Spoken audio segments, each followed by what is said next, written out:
Welcome to maths and science classes. आज मैं आपको gravitational force and electric force, जैसे ये ग्रेविटेशनल फोर्स है एंड ये इलेक्ट्रिक फोर्स के बीच जो कंपैरिजन होता है, तुलना होता है, इसके बीच टू इलेक्ट्रॉन्स के बीच बहुत इंपॉर्टेंट पॉइंट है कि टू इलेक्ट्रॉन्स के बीच ग्रेविटेशनल फोर्स आपको देखना है, कैलकुलेट करना है। टू इलेक्ट्रॉन्स के बीच इलेक्ट्रिक फोर्स आपको कैलकुलेट करना है। जैसे एटम को ले लेते हैं तो एटम में न्यूक्लियस पे प्रोटॉन्स एंड न्यूट्रॉन्स होता है और अपने अपने ऑर्बिट में इलेक्ट्रॉन्स जो है उसके चारों ओर चक्कर लगाता रहता है अपने अपने ऑर्बिट में।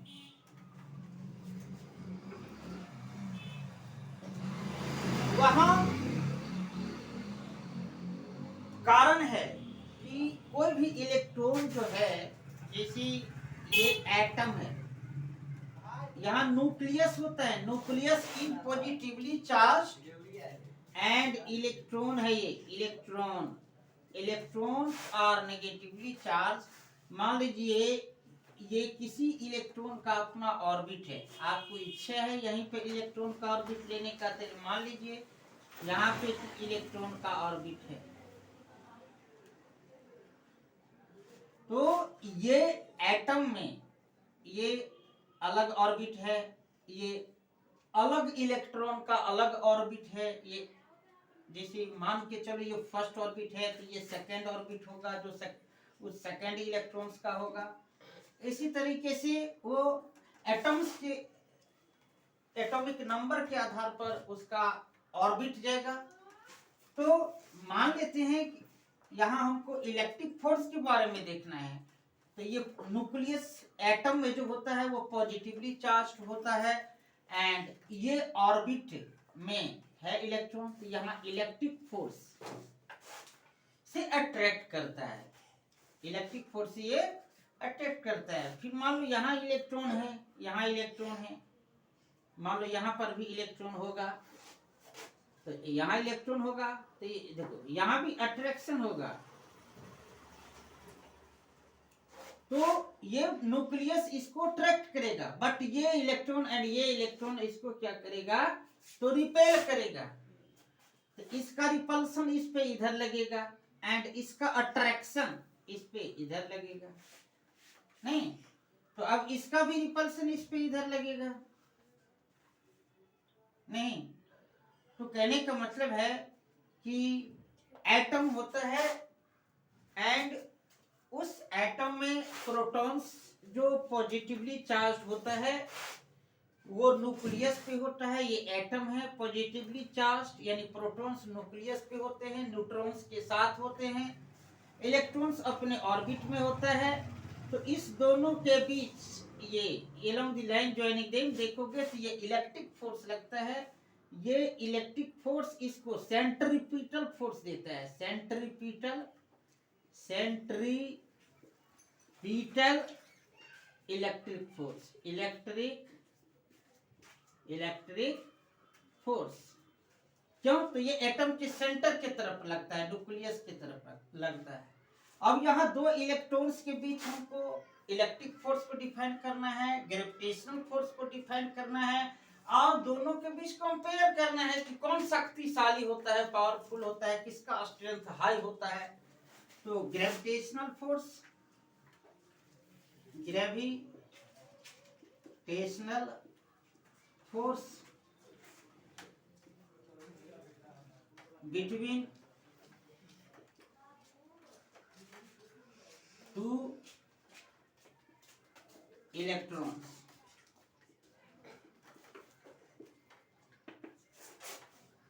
अब दो इलेक्ट्रॉन्स के बीच ग्रेविटेशनल फोर्स देखना है। तो ग्रेविटेशनल फोर्स अट्रैक्टिव फोर्स होता है। तो F G gravitational force, capital G m1 m2 by R square, ये न्यूटन्स लॉ ऑफ ग्रेविटेशन से होता है। Newton's laws of Newton's law of gravitation.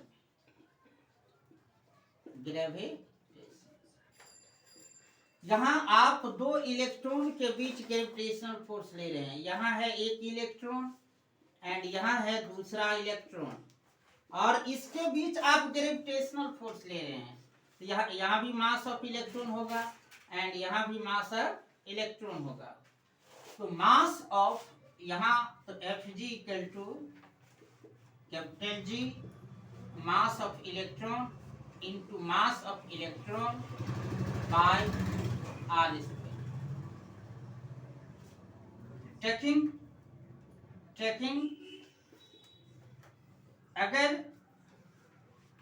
Capital G equal to 6.67 into 10⁻⁻11 newton metre square पर kg स्क्वायर। Mass of electron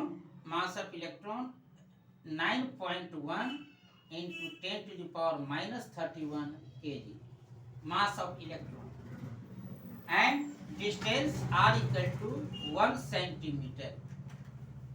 यानी दो electron को मैंने 1 सेंटीमीटर के डिस्टेंस पे रख दिया है।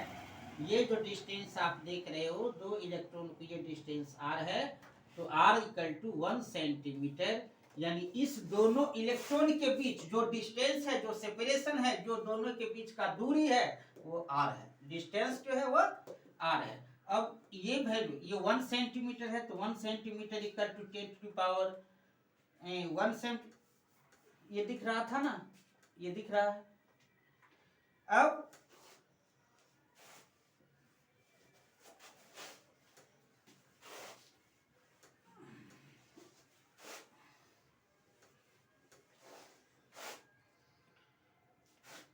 एफ जी इक्वल टू अब यहाँ टेकिंग ये सारे value G 6.67 into 10⁻⁻11 and mass of, देखोगे mass of electron into mass of electron, तो mass of electron is 9.1 into 10⁻31 square,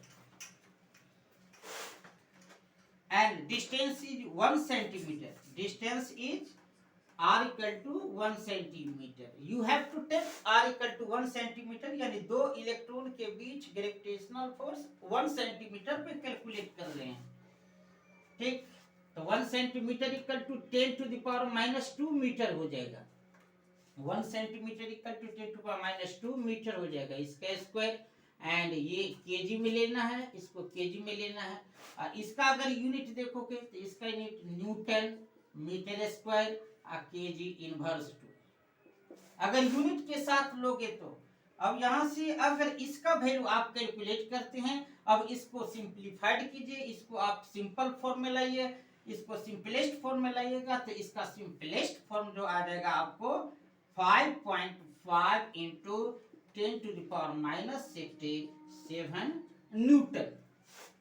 5.5 into 10⁻⁻67 Newton, यानी दो इलेक्ट्रॉन को अगर 1 सेंटीमीटर के डिस्टेंस पे रख दिया जाए, तो दोनों इलेक्ट्रॉन जो है एक दूसरे को 5.5 इंटू 10⁻⁻67 न्यूटन से अट्रैक्ट करेगा। और दो इलेक्ट्रॉन के बीच अगर हम इलेक्ट्रिक फोर्स कैलकुलेट करें, कूलम्ब्स फोर्स कैलकुलेट करें, तो इलेक्ट्रिक फोर्स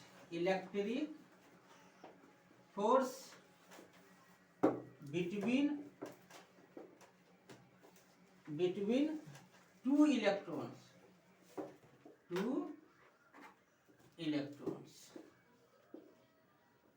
तो डिस्टेंस 1 सेंटीमीटर लेना है, नहीं डिस्टेंस 1 सेंटीमीटर लेना है, तो इलेक्ट्रिक फोर्स इक्वल टू क्या बोले थे 9 इंटू 10⁹, 9 इंटू 10⁹, क्या फॉर्मूला बताए हुए थे कि 1/4 pi epsilon naught Q1 Q2 by R square. इसका वैल्यू मैं आपको बताया हुआ था कि 9 into 10⁹ into Q1 charge of electron, तो 1.6 इंटू 10⁻90। आइए Q1 Q2 तो दोनों इलेक्ट्रॉन ही है, Q1 भी ले लीजिए या Q2 ले लीजिए, दोनों इलेक्ट्रॉन है, बोथ आर इलेक्ट्रॉन,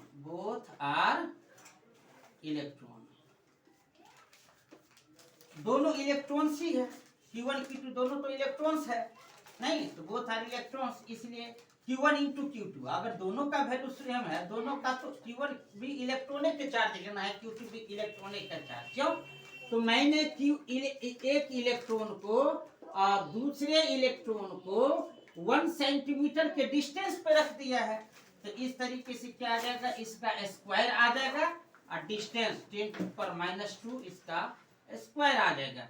ये मैं इसका direct force as a unit के रूप में न्यूटन ले रहा हूँ। अब इसको जब आप सिंप्लीफाइड करोगे, इसको सिंपलेस्ट फॉर्म में लाओगे, तो इसका जो यहाँ दिख रहा है जी, इसका जो सिंपलेस्ट फॉर्म अब आएगा, अब ये जो इसका जो सिंपलेस्ट फॉर्म में वैल्यू आएगा, अब देखो अब इसका वैल्यू, ये इसका जो वैल्यू आप सिंपलेस्ट फॉर्म में लाओगे, तो इसका ये इसका जो वैल्यू सिंपलेस्ट फॉर्म में आ जाएगा, तो कितना आ जाएगा 2.3 into 10⁻².3 into 10⁻⁻24 Newton, 2.3 into 10⁻⁻24 Newton.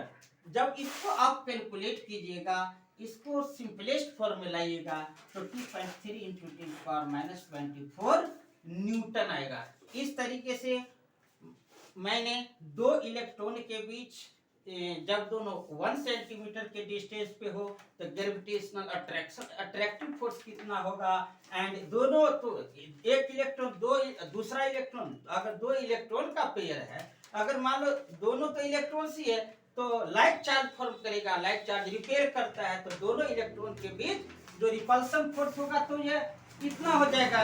इस तरह से आप क्या देखते हैं, इलेक्ट्रिक फोर्स जो होता है ग्रेविटेशनल फोर्स के कंपेयर में बहुत स्ट्रॉन्ग फोर्स होता है, दोनों को कंपेयर कीजिएगा। इसका नेक्स्ट कंसेप्ट मैं नेक्स्ट वीडियोज में दूंगा। अधिक से अधिक कंसेप्चुअल एंड थ्योरेटिकल वीडियोज के लिए आप लोग सब्सक्राइब एंड लाइक जरूर कीजिएगा।